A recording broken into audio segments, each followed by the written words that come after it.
Hello, thank you for stopping by. I'm going to read this story called Caillou Walks His Dog. Caillou was playing catch with Daddy. "Throw me the ball," Caillou said.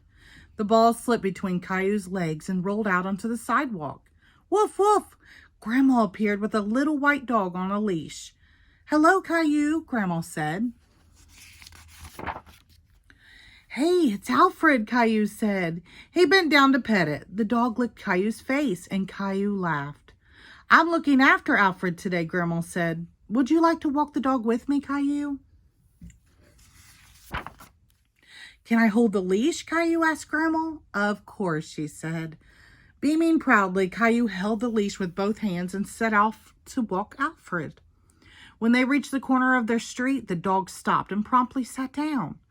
"He's waiting for you to tell him it's okay to cross the street.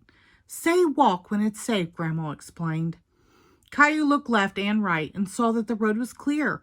"Walk," he said. Alfred got up and trotted across the street. Caillou was delighted that the dog obeyed his command.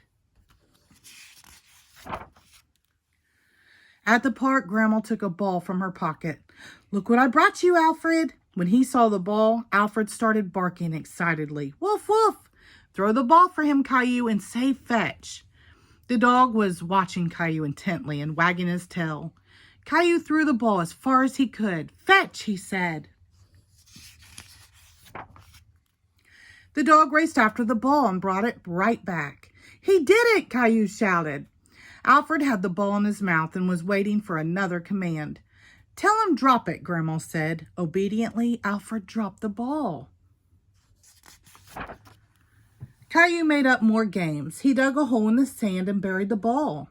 Alfred started to dig furiously, throwing up sand in all directions.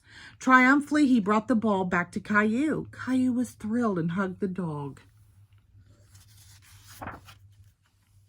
That night when Daddy came in to tuck him in, Caillou said, "Daddy, I'd really like a little white dog." "I know, Alfred's very cute, but we already have a pet. We have Gilbert," Daddy said. When he heard his name, the cat opened one eye. "But I want a dog I can take for walks," Caillou insisted. "When you and Rosie are a little older, we'll talk about it again, okay?" Daddy said, tucking Caillou in. "Good night, Caillou." The next morning, Caillou rummaged through his toy box and pulled out a stuffed toy dog and a piece of string. "Here's a leash for you," he said, and tied the string around the dog's neck. Caillou went downstairs. "Mommy, Daddy, I've got a surprise." "What is it?" Daddy asked sleepily. "I've got a surprise. Look," Caillou laughed and started to run around the room with the dog on the leash. "Caillou, doggy!" Rosie exclaimed. Caillou picked up the stuffed dog and rubbed his face gently in its soft fur. Now Caillou had his very own dog. He could walk every day. The end. Thank you.